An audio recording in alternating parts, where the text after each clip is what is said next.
మొదటి 6 నెలలు సార్, మొదటి 6 నెలలు కవర్ చేద్దాం సార్. రెవెన్యూ రాబడులు 82,138 కోట్ల రూపాయలు సార్ మాది. కానీ వీళ్ళది 74,000 సార్. అంటే 8.4% రెవెన్యూ రాబడులు తగ్గిపోయాయి. అంటే ఆదాయం తగ్గిపోయిందా లేదా? సంపద సృష్టి తగ్గిపోయినట్ట కాదా? అమ్మకం పన్నులు 5.5% తగ్గిపోయాయి. అంటే సంపద సృష్టి తగ్గిపోయినట్ట లేదా? సెంట్రల్ గ్రాంట్స్ సార్, వీళ్ళు కేంద్ర ప్రభుత్వంతో ములాఖాత్ సార్. వీళ్ళు మోడీ వీళ్ళే, నిర్మలా సీతారామన్ వీళ్ళే, అమిత్ షా వీళ్ళే, పవన్ కళ్యాణ్ గారు, అదే విధంగా చంద్రబాబు నాయుడు గారు అక్కడికి వెళ్తే వచ్చేస్తాయి సార్. మేము మొదటి 6 నెలల్లో తెచ్చింది 21,270 కోట్లు సార్. మేము పొత్తులో లేము సార్ 2023-24 సంవత్సరానికి. కానీ వీళ్ళు మొదటి 6 నెలల్లో సెంట్రల్ గ్రాంట్స్ తెచ్చింది 4,000 కోట్లు సార్. 21,270 కోట్లు ఎక్కడ, 4,000 కోట్లు ఎక్కడ?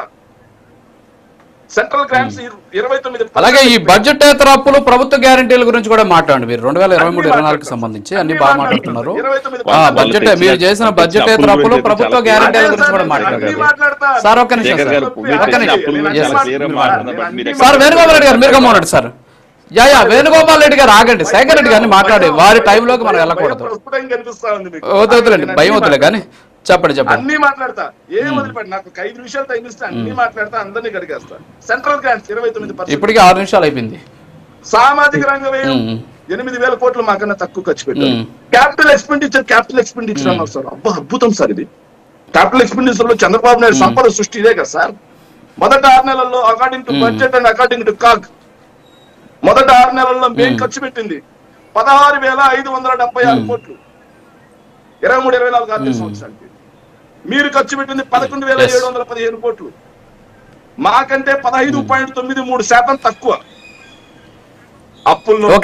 సెక్రటరీ గారు సరే, ఇప్పుడు ఇవన్నీ ఈ లెక్కలన్నీ కూడా సాధారణంగా ఉన్న వాళ్ళకి అర్థం కాదు. నేను క్వశ్చన్ అడుగుతాను మళ్ళీ. ఇప్పుడు లేదు సార్, నాకు డౌట్ ఉంది. శేఖర్ రెడ్డి గారి లెక్కల్లో ఒక చిన్న అనుమానం ఉంది సార్.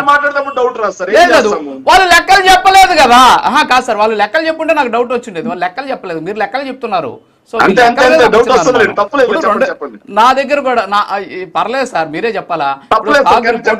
కాగ్ రిపోర్ట్ గురించి మీరు మాట్లాడారు. కాగ్ రిపోర్ట్ గురించి మాట్లాడారు. 2023-24లో మీరు బడ్జెట్ లో చూపించిన అప్పుల గురించి మాట్లాడుతున్నారు. బడ్జెట్ ఏతర అప్పుల గురించి చెప్తాను నేను మీకు. ఆ బడ్జెట్ బారోయింగ్స్ కింద 32,903 కోట్లు తీసుకున్నారు. ప్రభుత్వ గ్యారంటీల కోసం 2,23,004 కోట్ల రూపాయలు ప్రభుత్వ గ్యారంటీలు ఇచ్చి తీసుకున్నారు. మొత్తం 2023-24లో మీరు చేసినటువంటి బడ్జెటేతర అప్పు కలిపి జిఎస్డిపిలో 34% అప్పులు తీసుకున్నారు. ఇది నేను చెప్తున్నది కాదు. కాగ్ నివేదిక 2023-24లో ఉన్నటువంటి కాగ్ నివేదిక చెబుతున్నటువంటి వాస్తవాలు ఇవి. ఎట్ ది సేమ్ టైం మీరు 2023-24లో మీరు మూలధనం కోసం, అంటే ఏదైతే సంపద సృష్టి కోసం పెట్టినటువంటి డబ్బు కూడా 24,061 కోట్లు ఉంది. సో దాన్ని కూడా అంగీకరిస్తాను నేను. సో దీని గురించి ఒక చిన్న క్లారిటీ నాకు సార్. మూలధనం ఏమన్నారు కదా మీరు. చంద్రబాబు నాయుడు గారు 2014 నుంచి 19 మధ్యలో పెర్ఫార్మెన్స్ తీసుకోండి సార్. మొత్తంగా సగటున ఏడాదికి ఆయన ఖర్చు పెట్టింది 13,860 కోట్లు మూలధన వ్యయానికి. వైఎస్ఆర్ కాంగ్రెస్ పార్టీ 2 ఏళ్లు కోవిడ్ మూలధనం మీద ఖర్చు పెట్టే పరిస్థితి లేదు. ఎవరు కూడా బయటకు వచ్చి వర్క్ చేసే పరిస్థితి లేదు. అయినా మూలధనం మీద మేము ఖర్చు పెట్టింది 15,632 కోట్లు యావరేజ్ మీద. చంద్రబాబు నాయుడు గారి కంటే 2,000 కోట్లు ఎక్స్ట్రా ఖర్చు పెట్టాం మూలధనం మీద ఏడాదికి, సంవత్సరానికి. మరి పర్ఫార్మెన్స్ ఎవరిదండి? సంపద సృష్టి ఎవరిది? సో మొత్తంగా బడ్జెట్ రుణాలు, బడ్జెటేతర రుణాలు, గ్యారంటీడు, నాన్ గ్యారంటీడు అన్ని కలుపుకొని జగన్మోహన్ రెడ్డి గారు 5 ఏళ్లలో చేసింది 3,32,000 కోట్ల రూపాయలు మాత్రమే.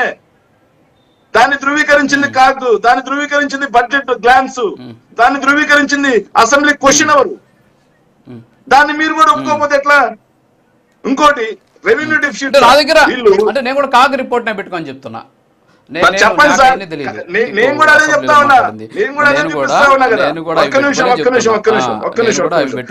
సార్ రెవెన్యూ డెఫిసిట్ సార్, వీళ్ళ సంపద సృష్టి అన్నారు కదా, వీళ్ళు సృష్టించే సంపదకి వ్యయానికి మధ్యలో తేడా ఎంత ఉందో తెలుసా సార్? వాళ్ళు 5 ఏళ్లకి ఏదైతే సంవత్సరం మొత్తానికి కలిపి రెవెన్యూ డెఫిసిట్ ఎంత పెడతా ఉన్నారంటే 32,284 కోట్లు సార్ బడ్జెట్ లో ఇచ్చింది ఎస్టిమేట్స్. కానీ 6 నెలల్లో రెవెన్యూ డెఫిసిట్ ఎంత అంటే 46,652 కోట్లు.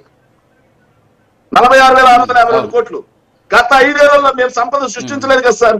సంపద అంటే స్టేట్ ఓన్ రెవెన్యూ ట్యాక్సెస్ అంటారు వాటిని. సో గత 5 ఏళ్లలో మా స్టేట్ సొంత ఆదాయం 58,000 కోట్ల నుంచి 92,902 కోట్లు పెరిగింది. అంటే 9.87%, దాదాపుగా 10% గ్రోత్ మేము క్రియేట్ చేసాం. మరి విధ్వంసం అయిపోయింది అంటారు. ఇప్పుడు చూస్తే 2.5%. మరి ఇప్పుడు జిఎస్టీ వసూళ్లలో నెగిటివ్ గ్రోత్, అమ్మకపు పన్నులో నెగిటివ్ గ్రోత్, క్యాపిటల్ ఎక్స్పెండిచర్ లో నెగిటివ్ గ్రోత్, సెంట్రల్ గ్రాంట్స్ తేడంలో నెగిటివ్ గ్రోత్, సామాజిక రంగ వ్యయంలో నెగిటివ్ గ్రోత్, రెవెన్యూ ఎక్స్పెండిచర్ లో నెగిటివ్ గ్రోత్, రెవెన్యూ డెఫిసిట్ మాత్రం చాలా అయిపోయింది, అప్పులు మాత్రం టాప్. ఓకే వస్తా మీ దగ్గరికి వస్తా.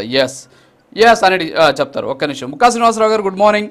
సో ఇప్పుడు శేఖర్ రెడ్డి గారు మొత్తం కూడా వారి దగ్గర ఉన్నటువంటి గణాంకాలన్నీ కూడా మనకు వివరించారు. ఇక్కడ వారు ఒక రెవెన్యూ లోటు గురించి మాట్లాడారు. అంటే నా దగ్గర ఉన్న సమాచారం మీకు చెప్తాను. 2021-22లో రెవెన్యూ లోటు 8,611 కోట్లు ఉంది. కరెక్ట్గా 2022-23 అంటే నెక్స్ట్ ఇయర్కి ఆ లోటు 43,487 కోట్లు, అంటే దాదాపు 405% రెవెన్యూ లోటు అనేది పెరిగింది అని చెప్పేసి కాగ్నివేది చెప్తుంది, నేను చెప్పట్లేదు. సో మీరు అప్పులు చేస్తారని చెప్పేసి చెప్తున్నారు. చూపిస్తా నోటి మాట నేను చెప్పాను సార్.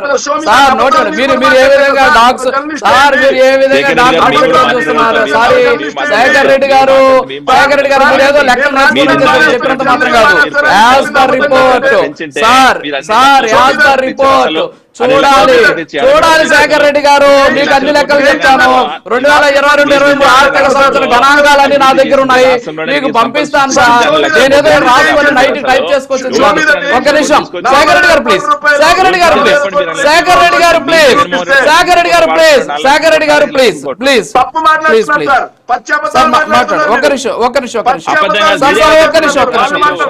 చూపిస్తాను, అన్ని చూపిస్తాను మీకు. ఒక్క నిమిషం వెయిట్ శేఖర్ రెడ్డి గారు అలా మాట్లాడదు. నేను మీకు నివేదికలు చూపిస్తానండి. ఒక్క నిమిషం.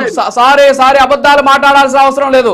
మీరు బడ్జెట్ అప్పుల గురించి మాట్లాడతారు, బడ్జెట్ ప్రభుత్వ గ్యారెంటీల గురించి మీరు మాట్లాడట్లేదు. ఆ రోజు ఒక నిమిషం అంటే గ్యారెంటీ. ఇప్పుడు ఒక్క నిమిషం సార్ ఖచ్చితంగా మీరు రాజకీయాలు వదిలేస్తారా? వైఎస్ఆర్ కాంగ్రెస్ పార్టీకి రాజీనామా చేస్తారా? వైఎస్ఆర్ కాంగ్రెస్ పార్టీకి ఖచ్చితంగా చేస్తుంది. మీ సవాల్కి నేను ఒప్పుకుంటాను.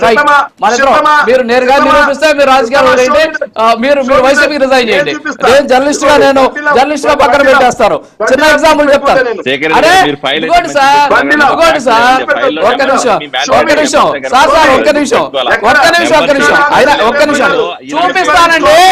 చూపిస్తానండి.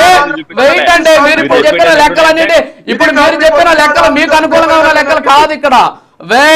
వెయిట్ నేను రిపోర్టే ఇస్తా. ఆ పేపర్ లో నాకు అవసరం లేదు. ఆ పేపర్ ఒక్క నిమిషం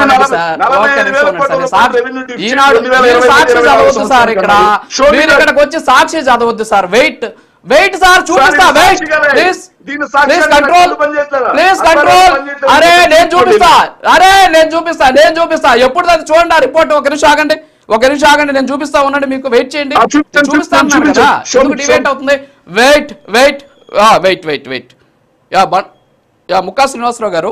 సో ఇప్పుడు ఇందాక నేను మీకు చెప్పాను, ఇదే కాగు గతంలో భారీ ఎత్తున చాలా అంశాలని చెప్పినటువంటి పరిస్థితి. సో ఇప్పుడు మన శేఖర్ రెడ్డి గారు మాట్లాడారు, దాని మీద మీ రియాక్షన్. సార్ రాజు గారు, మీకు ప్యానల్ పెద్దలకి నమస్కారం అండి. మన శేఖర్ రెడ్డి గారు పెద్ద సిట్ అవుట్ రాసుకొని ఒక కట్ట పేపర్లు పట్టుకొని చాలా లెక్కలతో వచ్చి కూర్చున్నారు. అలా ఈ లెక్కల్లోని వీటిల్లో నాయకుని మించిపోయారు ఈరోజు శేఖర్ రెడ్డి గారు. బాగా మాట్లాడుతున్నారు. అయితే ఇన్ని బాగానే మాట్లాడుతున్నారు సార్. జగన్మోహన్ రెడ్డి గారి ప్రభుత్వంలో ఉన్నప్పుడు ఎక్కడ పడితే తూట్లు పొడిచిన తూట్లకి, చేసిన అప్పులకి, ఈ అన్నింటి కలిపి ఈ రోజు మా కూటమి ప్రభుత్వం వచ్చి మేము చేసే మంచి పనికి వాళ్ళు సెల్యూట్ కొట్టాలండి. ఎందుకు కొట్టాలి సెల్యూట్ తెలుసండి? 1.5 సంవత్సరంలో వీళ్ళు చేసిన సంక్షేమాలన్నీ కూడా ఏ సంక్షేమం కూడా ఆపకుండా సూపర్ 6 కింద మేము ఇస్తూ ప్రభుత్వాన్ని చక్కగా ముందుకు తీసుకెళ్తున్నాం. ఆ గొప్పతనం ఏదో తెలియట్లేదు. ఏం చేయాలో తెలియక, ఏం మాట్లాడో తెలియక, కనీసం అసెంబ్లీకి వచ్చి ప్రశ్నించే సత్తా కూడా లేక, ఇలాగా 4 లెక్కలు రాసుకొని వచ్చేసి ఈ రోజు డిబేట్లో కూర్చొని లెక్కలేసి అదంతా ఇదంతా అని చెప్పేసి అయిపోదు. మీరు ఇప్పుడు ఒక మాట చెప్తున్నారు, మీరు లెక్కలు రాసుకొస్తున్నారు కదా. మీ నాయకుడు 10 మంది ఎమ్మెల్యేతో వచ్చి అసెంబ్లీలో కూర్చొని ఈ లెక్కలైనా సరే చెప్తే సమాధానం మా నాయకులు చెప్తారు కదా. ఎందుకు రాలేకపోతారు?